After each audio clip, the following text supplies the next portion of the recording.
Bismillahirrahmanirrahim. Assalamualaikum warahmatullahi wabarakatuh. Innal hamdalillah nahmaduhu wa nasta'inuhu wa astaghfiruh wa na'udzubillahi min syururi anfusina wa min sayyiati a'malina. May yahdihillahu fala mudhillalah wa may yudlil fala hadiyalah. Asyhadu an la ilaha illallah wahdahu la syarikalah wa asyhadu anna Muhammadan abduhu wa rasuluh la nabiyya ba'dah. Bapak-bapak dan ibu-ibu jamaah Masjid Al-Jabar yang dimuliakan Allah Subhanahu wa taala, marilah kita panjatkan puji dan syukur kehadiran Allah Subhanahu wa taala yang selalu mencurah limpahkan rahmatnya kepada kita, sehingga kita masih diberi kesempatan berkumpul sholat berjamaah di masjid yang kita cintai ini. Dan semoga salawat dan salam tercurah kepada junjungan kita Nabi besar Muhammad sallallahu alaihi wasallam, kepada keluarganya, kepada sahabatnya, dan kepada umatnya sampai dengan akhir zaman nanti. Bapak Ibu sekalian, 3 pertemuan berturut-turut kita sudah bahas suatu hal yang setiap orang melakukannya, yaitu mengenai jual beli. Ternyata Islam mengatur jual beli itu sangat detail. Kenapa? Karena semua orang pasti melakukan jual beli. Bukan sebagai penjual, sebagai pembeli sudah pasti. Tidak ada satu aturan dimanapun, tidak ada satu undang-undang manapun, tidak ada suatu aturan negara manapun selain selengkap aturan dalam ekonomi Islam mengatur mengenai jual beli. Di 3 pertemuan lalu kita sudah bahas. Yang pertama adalah mengenai rukun jual beli. Yang pertama ada pembelinya. Yang kedua ada penjualnya. Yang ketiga ada objek yang dijual belikannya. Ada barangnya, ada harganya, wujudnya kelihatan, dan bisa diserahkan. Itu rukun dan syarat jual belinya. Dan kemudian bisa diserah terimakan. Nah, itu merupakan rukun jual beli. Rukun jual beli itu sejak zaman Rasul sampai sekarang nggak pernah berubah. Sama dengan rukun nikah juga nggak pernah berubah. Harus ada pembeli, harus ada penjual, harus ada objek yang diperjualbelikan. Barangnya seperti apa, teridentifikasi dengan jelas dan bisa diserahkan. Kalau nggak begitu nggak sah jual beli. Kemudian harus ada serah terimanya, bisa diserah terimakan. Makanya kita tidak boleh menjual burung yang sedang terbang karena nggak bisa diserah terimakan. Kemudian pada pertemuan berikutnya kita juga sudah bahas mengenai syarat-syarat jual beli. Ada syarat yang sahih, syarat yang diperbolehkan, ada syarat yang fasad yang tidak dibolehkan. Karena nggak boleh kita bikin persyaratan jual beli tapi syarat tersebut bertentangan dengan syariat, tidak boleh. Misalkan kita pengen menjual mobil tapi ngasih tahu ke pembelinya, jangan dijual lagi ya, karena bulan depan akan saya beli lagi. Itu nggak boleh. Kenapa nggak boleh? Karena hakikatnya menjual itu menyerahkan kepemilikan. Kalau sudah kita jual, terserah dia mau diapakan, mau dijual lagi, mau diapakan, terserah dia. Mau dikasihkan, dihibahkan, terserah dia. Jadi tidak boleh ada syarat-syarat yang bertentangan dengan syarat syariat. Ada juga syarat yang diperbolehkan, ada juga syarat yang boleh diabaikan. Misalkan kayak tadi itu syaratnya diabaikan. Kalau nanti sudah dibeli, jangan dijual lagi ya. Tetap berlaku jual beli dan jual belinya sah dan syarat itu tidak perlu dipenuhi. Kenapa? Yang menjadi hak sekarang adalah pembeli, terserah pembeli mau diapakan, mau dijual lagi, mau dihibahkan.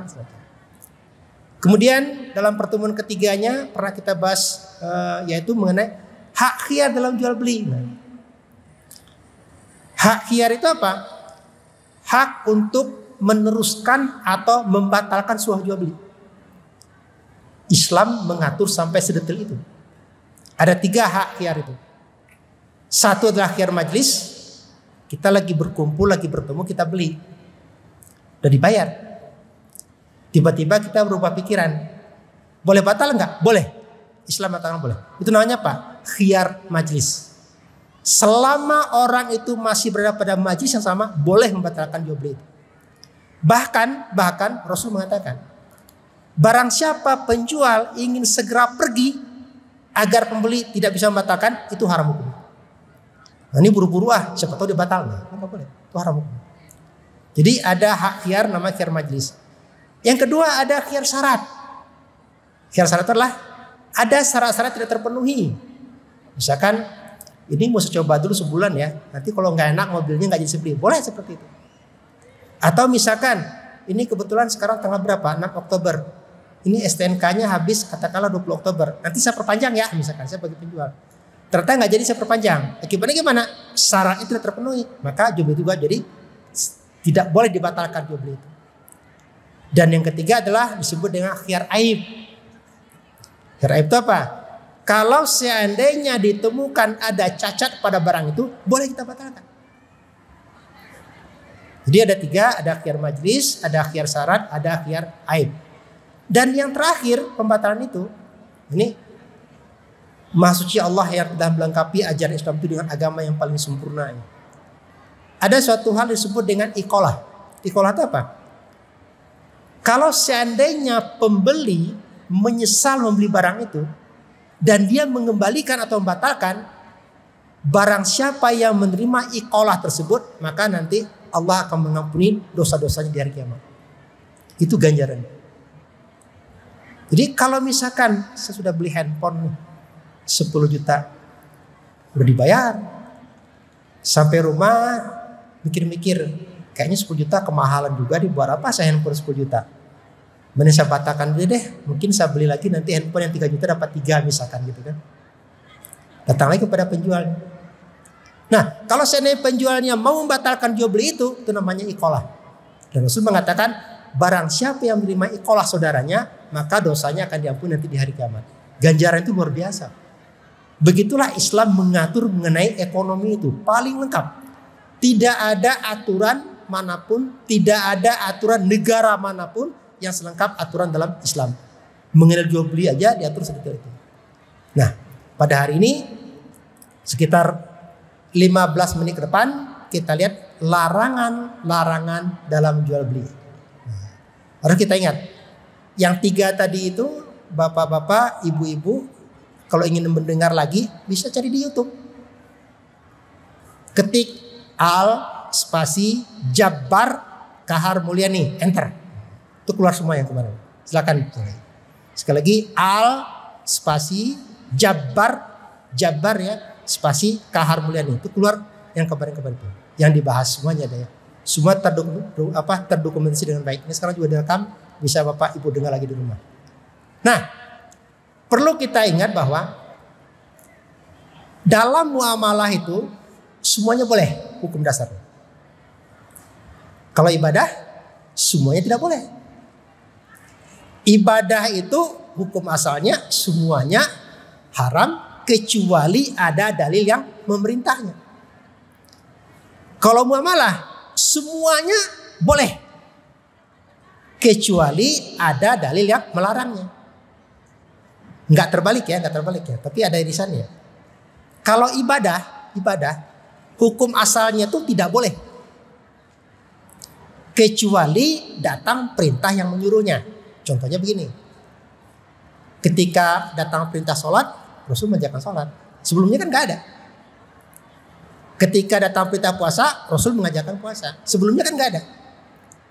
Ketika perintah zakat, Rasul menjelaskan zakat. Sebelumnya tidak ada. Artinya apa? Sebelum adanya perintah itu, maka perbuatan itu tidak wajib. Itu kalau ibadah. Kalau muamalah terbalik, semuanya boleh kecuali ada dalil yang melarangnya. Untuk jual beli banyak larangan-larangan, tapi untuk siang ini kita bahas 2 saja. Yang pertama adalah dalam jual beli itu dilarang menggabungkan antara jual beli dengan utang. Dilarang menggabungkan antara jual beli dengan utang. Itu yang pertama. Contohnya gimana? Contohnya begini. Tuan A berhutang kepada Tuan B. Kemudian dia bilang, pada suatu saat, misalkan, kalau misalkan Anda nggak bisa bayar, kamu wajib kasihkan rumahmu kepada saya. Jual beli kan? Artinya apa? Dia terpaksa menjual rumahnya kepada orang yang pemberi utang. Itu tidak boleh jual beli seperti itu. Artinya apa jual belinya? Jual beli yang terpaksa kan karena utang.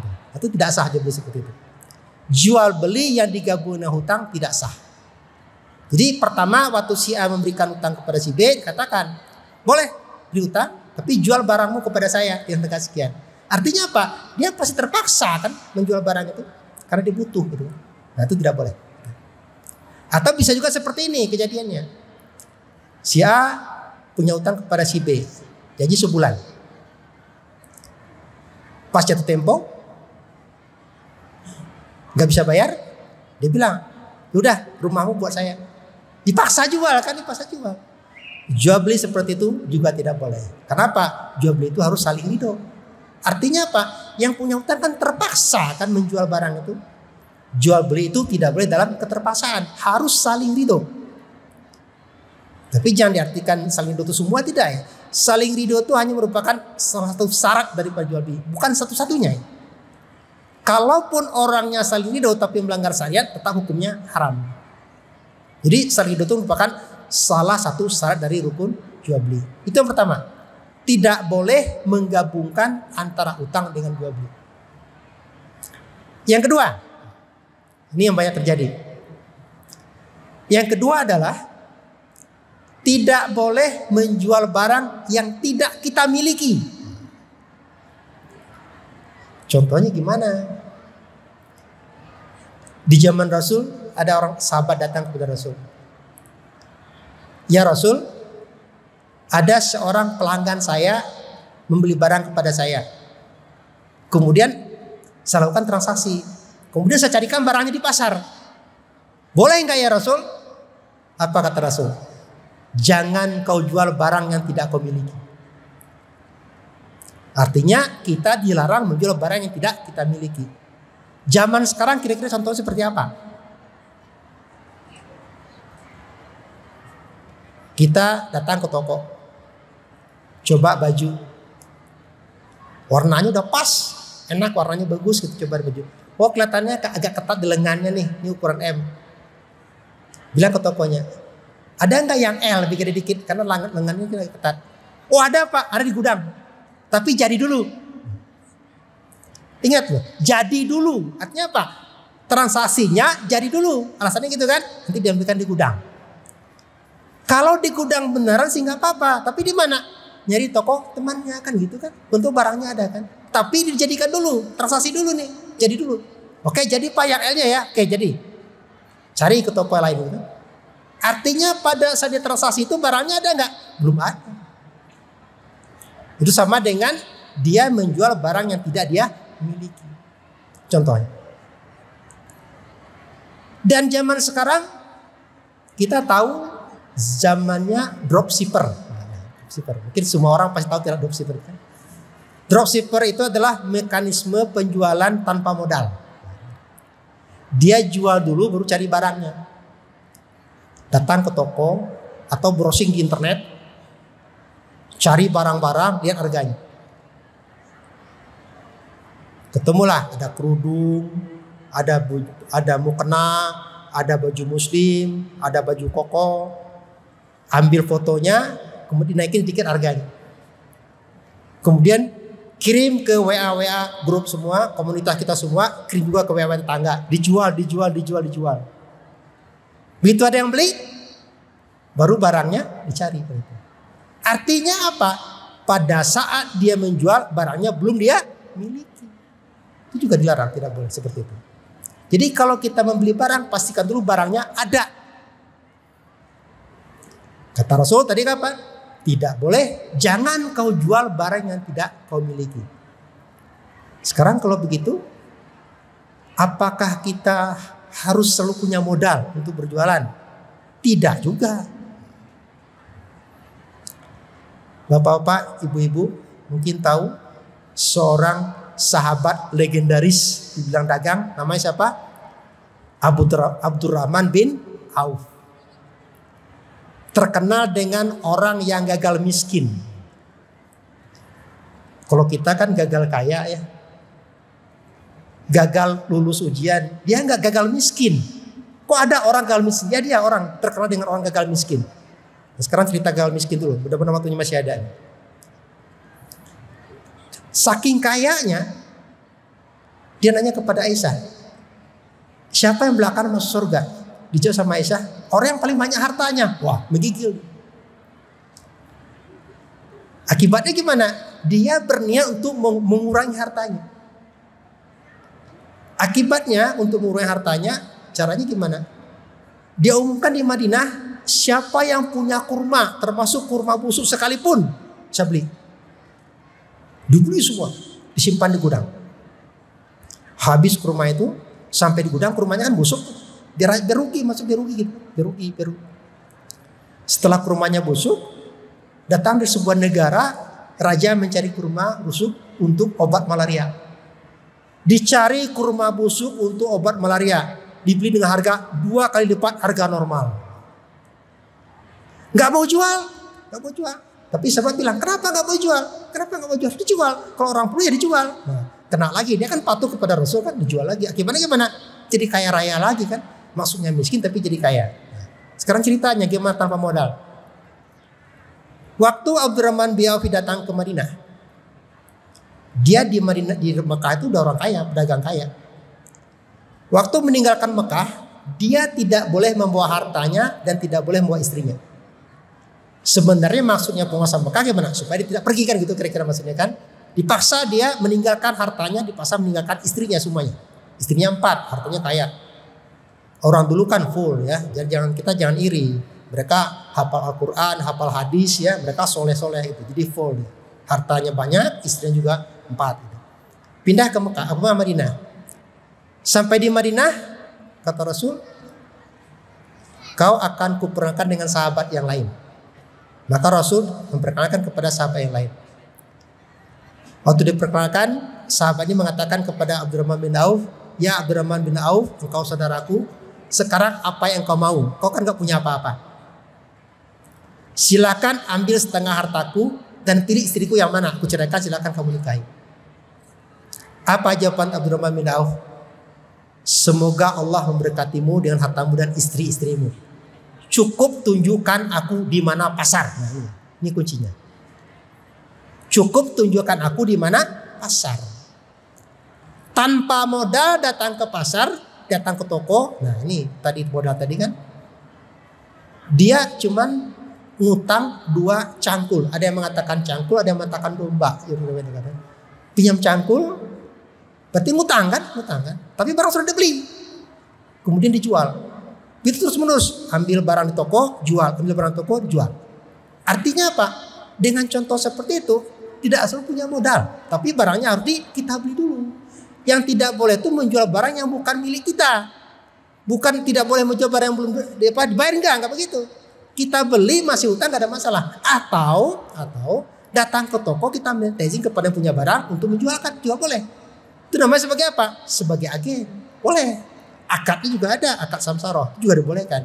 Yang tidak boleh tadi itu, kita tahunya di brosur, tahunya di toko, kita jual juga. Pemiliknya nggak tahu dan tidak izin dari pemiliknya, itu tidak boleh. Jangan kau jual barang yang tidak engkau miliki. Itu. Tapi kalau barang sudah kita beli belum dibayar, belum dijual, boleh, tidak ada masalah. Itulah kira-kira lengkapnya ajaran Islam itu, sampai kepada jual beli pun diatur sedemikian rupa. Ini masih panjang berseri. Itu baru 2 hari ini. Yaitu yang pertama tadi adalah tidak boleh mencampur antara utang dengan jual beli. Utang ya, bukan hutang ya. Yang baku bahasa Indonesia itu utang, bukan hutang. Tidak boleh mencampur antara utang dengan jual beli. Yang kedua adalah tidak boleh menjual barang yang tidak kita miliki. Demikian pada hari ini, Bapak Ibu, silakan cari di YouTube Al-Spasi Jabbar Kahar Mulyani, enter Bismillah. Nah, keluar semua nanti, silakan ditonton. Jangan lupa like and share. Demikian, mohon maaf jika ada yang kurang berkenan. Sekian, wassalamualaikum warahmatullahi wabarakatuh.